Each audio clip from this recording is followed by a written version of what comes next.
wait for that. Walid, your reaction now to this breaking news that the Egyptian president will step down immediately. Megyn, there were three scenarios. Number one, Mubarak would continue transfer the power till September.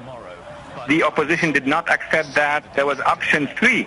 The opposition wanted a regime change immediately. The army did not accept that. So they all accepted option two, which is the army controls the institutions and the streets, and then it may take much longer of a time to negotiate, and as you said in the intro, to find the right leaders among the young population so that they can organize the elections. So now we are on an option that Egypt did not plan for, and it's going to be for a while before the new constitution, the new institution will be established. How palatable is this option with the army running things for the next 8 months or so, we assume, to us, the United States? Well, number one, the demonstrators are of two kinds. Those who are going to accept this because they got the gift of Mubarak gone. And the more hardcore, that would be the Muslim Brotherhood and the other radicals, who now you're going to see they're going to start saying the army is not enough, we need to have an immediate interim government. Because as you said, Megyn, the only ones who are organized are the Muslim Brotherhood.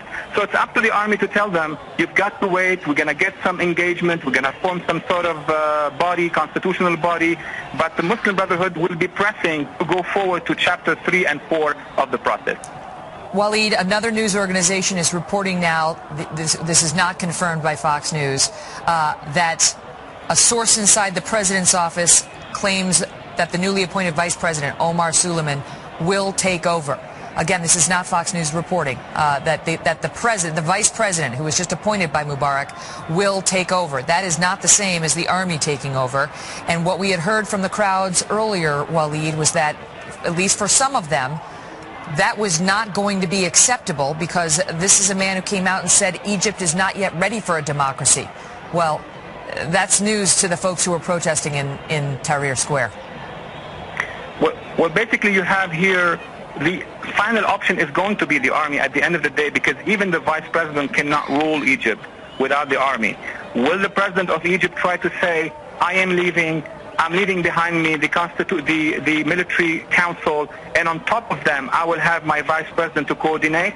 We're just minutes, if not hours, away from what Mubarak is going to say, but the most important element here is that the army is taking over basically in Egypt. So you see no distinction really. If he says Suleiman is going to be there or Suleiman's not going to be there as a figurehead, the point is the army will be in control for the next foreseeable future.